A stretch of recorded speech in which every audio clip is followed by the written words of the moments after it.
Upon release of this video, nasa Japan na naman tayo! Welcome back to Japan! Yes, 12 trip na namin to dito, guys. Ay, wow, dito. Siyempre nga, nasa Japan nga kami habang ipapalabas to, no? Pero ang totoo, nirecord natin to syempre sa ating bahay studio. Ganda ng tawag mo nga pala dito, bahay studio. Yes, di ba? Yun ang ating original na studio, bahay studio. Yeah. So, yung susunod dito, syempre, ang shooting nun sa Japan na naman. Totoo. So, ibig sabihin, hotel studio naman. Yes. Speaking of travel ang ating topic ngayon, pero bago yan, welcome muna kayo dito sa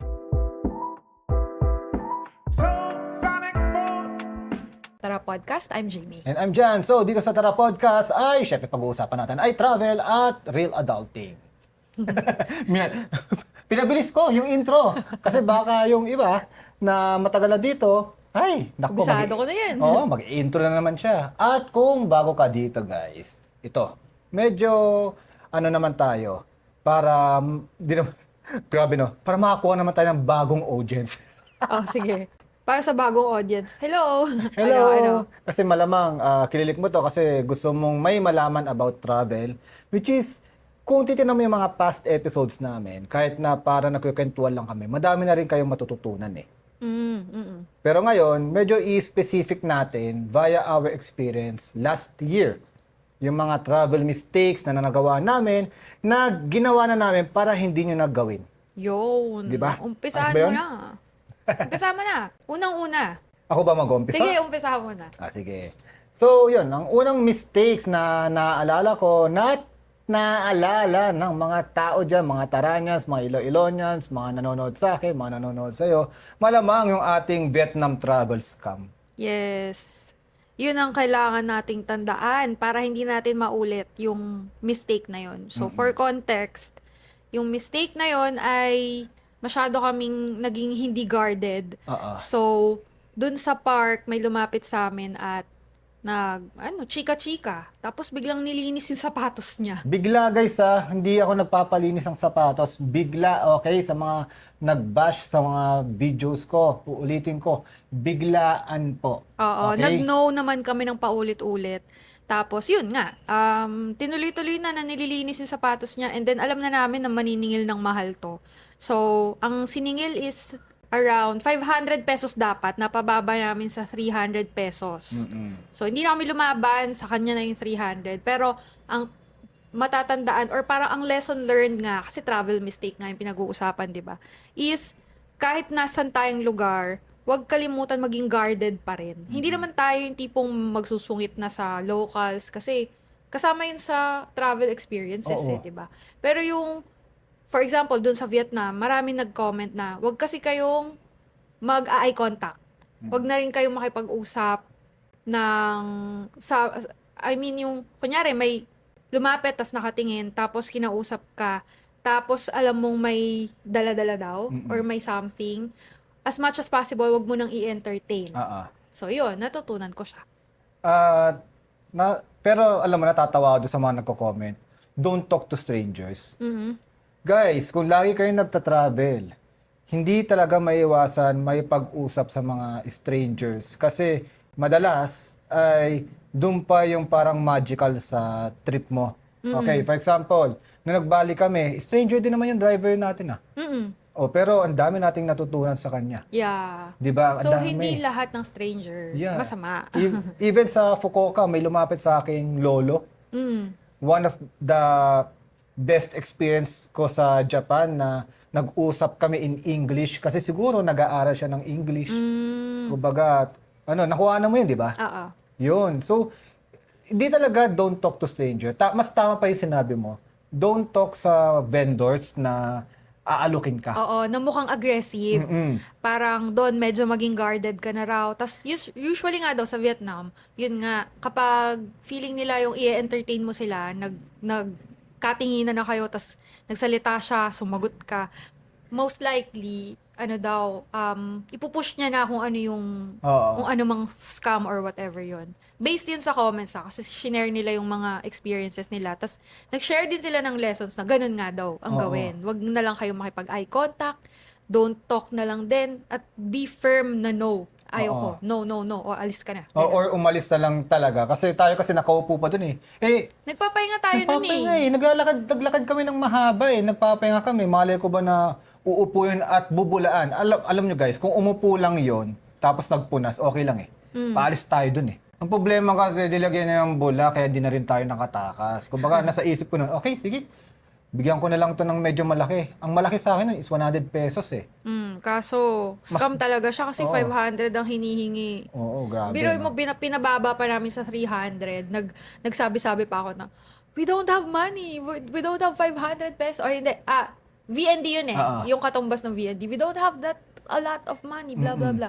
Pinababa ko sa ganun. Naging 300 pesos, pero scam pa rin yun. Tapos ang cups niya, no, nung tumitingin ko sa wallet, di ba, kumbaga, di ko Tinatakpan mo. tinatakpan ko eh. Gumaganon talaga, oh. Para makita niya kung may laman talaga. Cups talaga. Pero yung Lesson learned yan. lesson learned, hindi ko naman sa sinisira ng Vietnam. May travel kami dyan soon ulit, pero mas magiging guarded na ako. Hindi lang sa Vietnam, guys, sa ibang part Oo, of sa the lahat. Sa lahat country. ng travels natin. Ito yung masakit eh. Even dito sa locals, dito sa atin, sa bansa natin, nakikita ko nga may mga na-scam yung mga foreigner. Usually, yung nagtataas bigla ng presyo ng Oo. tricycle fare. Oo, yung mga ganon. Oo, kasi, tas yung tipong wala na magagawa kasi naihatid na siya. So, from, kunyari, ang sinabi lang 100, maya-maya, pag magsingilan na, 500 na. Oo, kasi magdadali lang kasi malayo, mga ganon. So, nakakalungkot na may mga ganon talaga will take advantage of the Yes. tourists. So, be guarded na lang. Siguro kasi sobrang nasanay tayo sa Japan, 'di ba? Tapos sa Na- Indonesia, maganda rin yung Yeah. experience natin. Sa Taiwan, maganda rin yung experience natin. Yes. So, kaya siguro, it doesn't mean na naging maganda yung mga experience nyo sa mga past trips nyo ay wala kayong mararanasan sa mga susunod. Kaya, just be guarded. Even sa Japan na lagi natin sinasabi na that is the safest country siguro. Meron pa rin yun. Meron pa rin yun na even yung bag natin, di ba? Minsan, pinapabaya lang natin bukas. So, maging ano na tayo, maging alert. Oo nga. Dahil madami na ring mga immigrants doon na baka manakawang ka pa bigla, di ba? Oo, or mismo, mali mo, meron din mga outlier na Japanese na usually, di ba, alam natin, they abide by the rules, pero for sure meron yun. May mga ganun Kaya, din talaga. ayun, tama. First lesson sa aming mistake from last year is mag-extra guarded. Hindi porket safe yung mga past travels mo is safe yung mga susunod. So, palaging nasa isip, mag-ingat talaga. Extra ingat. Yeah. And don't trust 100% agad-agad sa kung sino man. Ganun. Laging may doubt. Yeah. Doubt eh, no? Ako naman, Sige. travel mistake, hindi naman sobrang laking travel mistake, pero sama ko na rin, or para hindi ulitin. Yung mga pagdala ng mga gamit na hindi naman gagamitin. Medyo nakakadagdag siya sa weight or sa bigat ng luggage na pwede pa sanang ibang gamit yung ilagay doon. Yung mga ibang nadadala is hindi nagagamit. For example, tablet. Hindi na ako nag-e-edit, 'di ba, while traveling. Isang kilo din ba 'to? Tablet, guys. Isang kilo din ba 'yan? Kasi isipin Bigat mo, yan. isang kilo or maybe half a kilo, damit na 'yon or ibang pasalubong na pwede mong ilagay sa luggage pa uwi or. So 'yun. Isa siya sa tatanggalin ko this year. Hindi ko na siya pipiliting dalhin kasi hindi ko naman din ginagamit. May phone naman. Last year ba is nagsimula na rin akong tinigil yung pagdala ng laptop ko. Yes. Mm-mm. Pero 'Di ba ang laking bawas sa Sa bigat timbang, sa oo. timbang yung laptop. So 'yun, isipin yung mga essential ba talagang dalhin o hindi. Yun lang. Simpleng mistake lang. Yung ibang mga damit na feeling yung hindi nyo magagamit, huwag nyo na dalhin. Nagkaroon kami ng inspiration kay Doc The Moonlighting Doctor. Nabanggit na naman po ang The Moonlighting Oo. Doctor sa Tara Podcast. Grabe. Favorite yan. Dapat mag-guest ka I-guest na. na nga yan. Hoy, Aju! Kinausap no? So, tawag namin sa kanya si Aju. May post siya dati na parang, paano ka nakapunta ng Japan na na hand carry Hand-carry. lang, 7 kilogram for 5 days, 7 days. Hindi pa nga nasagad ng 7, 5 lang eh. Oo, nakakatawa, di ba? Paano yun? Galing eh. So yun, 'di ba? Nakaka-survive naman pala ng hindi ganun karami yung dala. So yun, isa yun sa babaguhin ko this year. Wow. Dahil ako naman yung nagpapak. Wow. So, kapag may kulang akong napak dahil nagbabawas nga, pasensya ka. Wow. Kapag may kulang na damit, bibili na lang. Yun lang, ang isa pang travel mistake na hindi mapalit-palitan. Ano? Yun, bumibili bigla ng damit. Uy, nagagamit naman natin. Pili ko di siya mistake. Ginagaslight, charot. Ah, sige. Kasi, Well, oo. parang walang tapon doon sa mga binili nating damit. Mm-mm. At saka kasi kailangan na rin natin ng pang spring, pang autumn, pang winter. At saka 'di ba wala namang winter sa Pilipinas. So napapabili talaga kami ng pang winter clothes kasi kailangan. 'Yun. Okay, ano pa? So, ako naman is, kung siya nagpapak, ako yung nagbubook. So, pumunta tayo sa pagbubook ng mga hotel activities. Ito, recently ko lang to na-discover. Itong travel mistake na ito. Well, technically, hindi siya travel mistake, but for me, it is a mistake na. Dati kasi, 2 to 3 months lang ako mag-book ng hotel. Kasi feeling ko, nandun yung peak ng kamurahan. Unfortunately, yung mga recent na trip natin, napansin nyo ba? No, kung nagpo-post kami ng mga budget namin, medyo nagmamahal na tayo sa hotel. Kasi nga, doon sa 2 to 3 months, halos wala na yung mga mura. Okay. So, hindi na valid yung 2 to 3 months before the flight magbubook. So, paano? Ilang months na? Dapat more than 3 months na. Just like what I did on our next trips. May mga nakabook na tayong hotel Talaga? na nagulat nga ako doon sa, ito, spoiler alert, mag-i-spring na naman kami sa Japan, no? Nagulat ako na wala ng mura. Even that is 5 months in advance.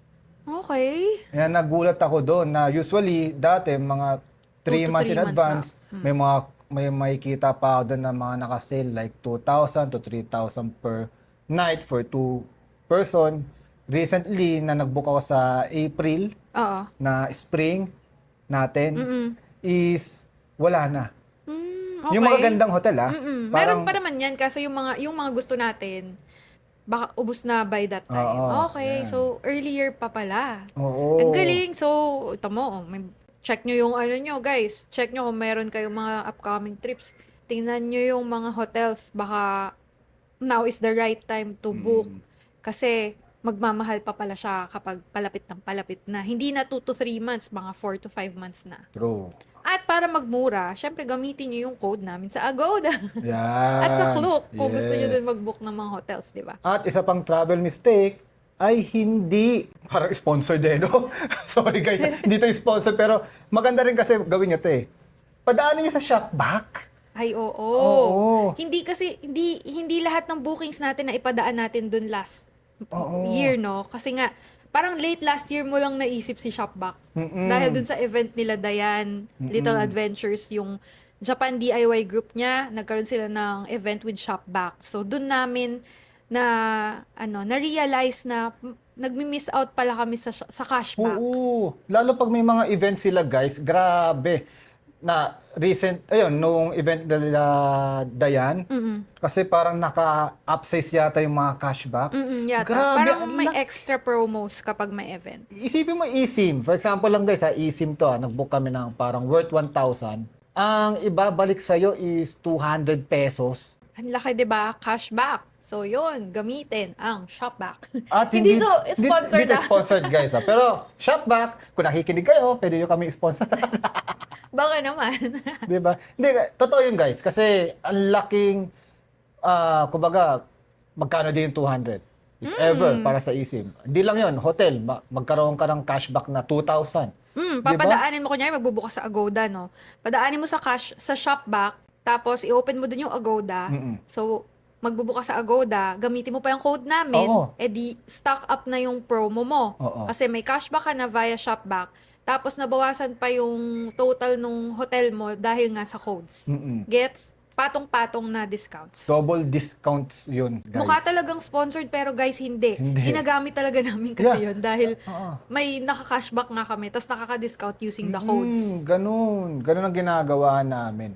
As Okay. budget travelers, 'di ba? Tsaka as wais travelers, bakit hindi natin gagawin, 'di ba? Diba? So 'yun, ang mistake mo is late last year mo lang siya ginawa. Ah, ah. Sayang yung mga first to third quarter. Oo nga sayang talaga. Laki okay. Milyonaryo na siguro. Ay, Joke lang. grabe. For the OA naman siya. Milyonaryo. Ayun. Grabe. Ano pa? Ayun, ito, hindi naman natin naging mistake. Ano to? Mistake ng iba? Mistake ng iba to na naikwento lang Na sa akin. ichichismis natin sa kanila. Oh, ichichismis ko sa inyo. Itatago ko na lang sa pangalang Baldo.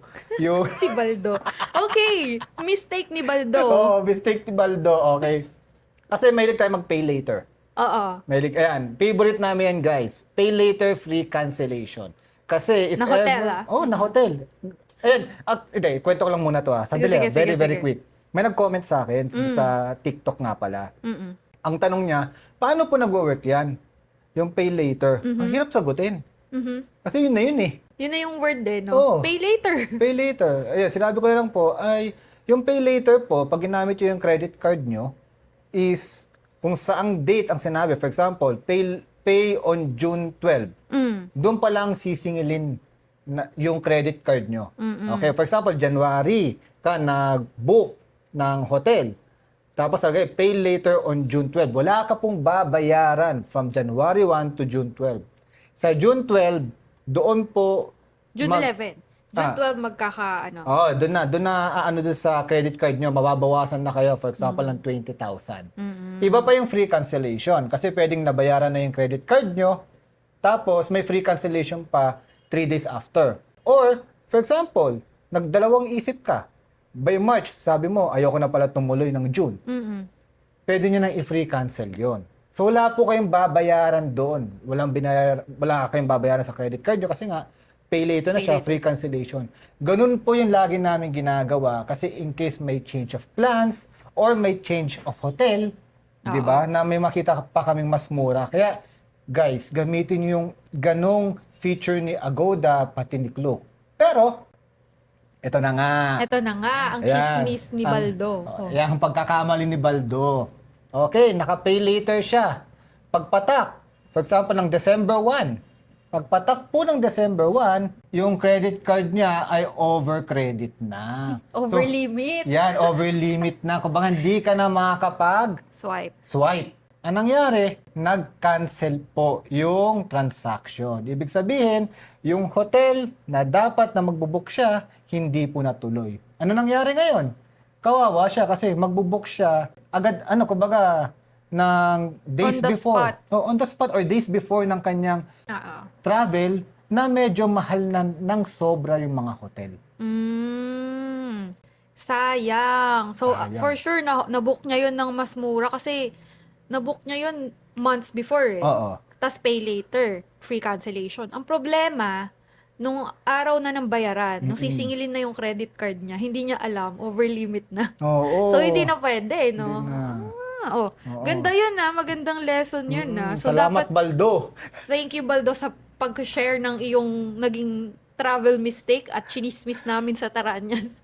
Kaya check nyo guys, Taranyans, no? Kapag nag-pay later kayo, check nyo yung credit card nyo. Valid ba? Oo, yun. Isa pa yun. Number 1, valid ba? Number 2, may ano pa ba siya? Ang tawag May doon? limit pa ba? Oo, May hindi ka credit. pa ba, may credit limit ka pa ba para magamit siya? At kasya ba? Ganon. Kasya pa ba yung credit limit mo dun sa total ng hotel mo? Kasi pag hindi, yun nga, makakancel siya. Sayang Sayang. yung binook mo ahead of time. Naaawa nga ako sa kanya kasi tinatawagan pa daw niya yung hotel eh. Kaso wala nang Wala na magagawa. yun. No? Cancel na yun. Kasi parang ang dating sa hotel, walang pambayad yung card mo. So, cancel yung booking mo. Oo. Diba? Ibebenta lang ng hotel yun na mas mahal. That is business eh. Okay. Lesson learned. Thank you, Baldo. Hindi naman niya sinabing i-share dito, pero shinare na. Tinago ko naman Di nyo naman kilala si Baldo, di ba? Di ba? Di nyo kilala si Baldo. Di ba? Pero sikat na si Baldo sa topic na to. Oo. Kung nakikinig na to, ano ba naman yung Baldo na yun? Baldo, Baldo, Baldo! Wala na akong maisip. Kasi parang smooth naman yung mga naging travels noong 2025. And hopefully, 2026 onwards, smooth din. Siguro ano pa? More money? Siguro ang isang travel mistake namin is dapat more money pa. Kasi dapat sobrang dami, no? Kasi ito pa pala, mayroon akong dadagdag, di naman super mistake, pero gusto kong medyo baguhin this 2026. Na hindi porket may seat sale or piso sale, ay magbubook tayo. Oh, bakit gano'n? Oo. Bakit? Hindi Bakit? siya requirement, guys, na Requirement yun. talaga Joke lang. ba? Hindi mo babaguhin. Hindi, babaguhin ko yun, syempre. Tama naman po. 'Di ba? Pag dapat meron lang tayong nakaset na i-book. Kunyari, gusto natin mag-book December. So, ang sale ngayon is November, until November pa lang. So, parang baka mabudol ka na, gusto kong makabook kasi piso to or promo fare to Bigla ka mapapabook ng November na hindi mo plano. Ay, ang plano mo December. So, intay ka ng next seat sale. Ganon. Hindi po required na kapag may piso fare, ay magbubook tayo. Okay? Okay po. Noted po sa nagbubook na katulad ko. So, guys, mag-share na lang ako sa page ko na may seat sale. Tsaka sa community. Sa community, Travel sa community. Tara DIY community, pero hindi na po ako magbubook ng biglaan. Yun ang naging reason kaya ang dami naming travel last O parang year. lahat ng may piso fare last year, nag-book tayo Oh, totoo. Oh, so, ibig sabihin lahat ng times na yun ay nagpuyat kami Oh. para mag-book. Ganun ang nangyari. So, yun. Para bawas gastos din. Let's be more mindful sa travels this 2026. Tama. Speaking of being mindful, yan. Isa sa mga travel mistakes din, siguro, yung not being in the moment para sa akin. Oh, I love that. Oo, kasi... Kailangan yan baguhin. Yeah. Kasi, to be honest, the travel content creators tayo, nagbablog palagi, so parang hindi mo na na-enjoy yung... Hindi lahat ng oras. Hindi lahat ng oras. Kaya, yung gagawin natin this 2026 sa mga vlogs mo, is talagang, actually, inumpisa na natin ng 2025 Yeah, yun, oo. na parang ini-schedule natin yung pagbablog. Yes. Even So, yung, yung pag meron tayong na-meet na mga friends, hindi tayo nagbablog hindi. Kasi Walang camera. Di ba? Parang nabanggit nga ni Dave yun Parang ganun. Parang nung nag-usap-usap tayo nila Dave na sabi natin hindi natin i-vlog to. Oo. Tapos sabi pa hindi ko kaya, ganun. Oo. Kasi- Hindi wala pa siya sa ganung parang pananaw or something. Oo. Parang siya kasi is talagang shoot Oo ako naman kasi gusto kong yun. Kumbaga, wari kasama natin si Doc, o si Dave, o si Mark, o kung sino mang content creator. Parang gusto ko silang mas makilala pa off-cam. Or Ganon. kung meron tayong nakasamang kahit sino sa travel na parang, uy, parang okay kausap or gusto ko kilalanin, di tayo mag-vlog. Actually, ginawa natin sa Korea halos ang konti ng mga vlogs natin with content creator friends Yes. Even sa Japan din Japan, pala. yeah. Kasi nga parang mas feel natin yung moment Yeah, so- Unless talagang kailangan natin mag-vlog on that moment like yung Ueno natin. Oo. Tama ka doon sa sinabi mo na parang na naumpisahan na natin yung ganong change of pace sa travel nung medyo last part ng 2025. Kasi nag-edit ako ngayon nung Japan travel vlogs. Pag napansin nyo doon, may mga talon-talon na araw na wala. Sasabihin natin, kung napansin nyo, day 3 na, walang day 2 kasi hindi kami nag-vlog nung day 2. Yeah. Ganon, naumpisahan na natin yung ganon. Kasi nga, tama yon, live in the moment hanggat kaya. Kasi, as travel content creators, livelihood na natin to, hindi siya pwedeng totally hiwalay. Intertwined yung travel, pati yung pagta-travel content. So, parang, buhay na natin siya So, yun, siguro, mas sa 2026, mas i-pacing pa, Or strategize. i-pacing pa yung travel para mas ma-feel natin yung moment, bawat kung nasan man tayo, yung anong ginagawa natin, at yung mga bagong experiences and all that jazz. Kasi, to be honest, isa yun sa mga na-experience ko sa Vietnam. I feel like napakabitin ng Vietnam trip natin. Dahil parang all the time mag-shoot tayo, video, Okay. 'di ba? Kaya nga medyo hinahabaan natin yung mga stay din sa mga binook natin. Oo, para may rest days talaga Oo. na walang camera. Yung rest day naman natin is not necessary na wala naman kami content kasi may mga reels naman kami, may mga shorts. Oo, yun, madali lang yun Pero yung vlog pati yung podcast, talaga siya parang mas more on sa trabaho side. Kaya sila yung mas ipipace natin sa 2026 para hindi tayo mapagod, di tayo ma-burn out, tsaka ma-enjoy pa natin yung bawat trips. At the same time, na pinapakita pa din natin yung mga magagandang travel natin sa kanila. may ganun. May parang pabuelo na ganun. So, Hindi, yun. syempre, 'di ba? Ano lang tayo, give and take, no? Give din kami sa pagpapahinga, tapos take nyo yung mga Kung ano yung, i-share namin, 'di ba? Ganun lang din 'yun. Syempre, sabi mo nga, as a travel content creator, we must also care to our audience kung anong yeah. gusto nilang makita. Pero syempre, as a human being na mahilig mag-travel din, gusto din namin na ma-experience yung moment na ito na wow, ang ganda nitong pinuntahan namin. Pero, to be honest, kasi hindi pa naman super dami ng ating viewers at followers. Unlike yung ibang grabe yung million followers na talagang hinahanapan na sila ng daily updates. Wala pa namang ganun. Tsaka feeling natin, introvert nation din tong mga viewers natin eh. So, hindi sila invasive na, share nyo naman yung ganitong personal things nyo. Parang feeling ko yung mga na-attract natin is hindi ganun eh. Introvert Nation! Oo, introvert nation yan. Tsaka, ayun nga, kasi nga hindi pa naman din sobrang dami ng viewers natin and followers. Kaya siguro, wala pa yung mga ganong demand na, uy, post naman kayo everyday. Uy, sama nyo kami sa gantong trip nyo. Yung may mga request ng ganon.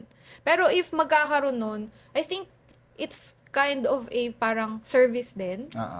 Siguro, we will somehow, tawag doon, ipoprovide or gagawin yun. Pero hindi pa rin tayo talaga aalis sa comfort or kung ano tayo. Isa pa nga pala, yun.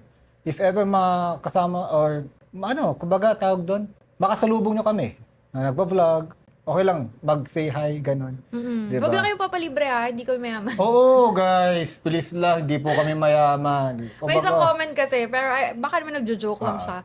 Sa dinagyang nga daw, parang di ko maalala exact na sinabi, pero parang gusto niyang magkita, tas libre daw natin siya.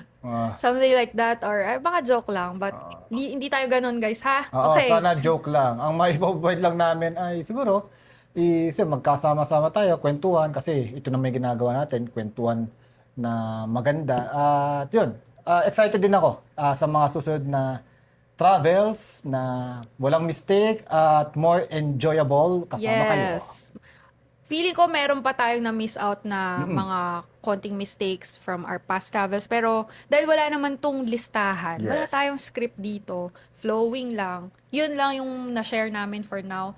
Kung meron kayong travel mistakes na gusto nyong i-share at para matutunan din ng iba, please share it sa comment section kung saan nyo man napanood to, either sa Spotify or sa YouTube, or kung gagawa ng Reels to, Yes. share nyo lang doon para pag nabasa ng iba, edi may natutunan sila, di ba? Na wag gawin yung travel mistake na yun. Tama.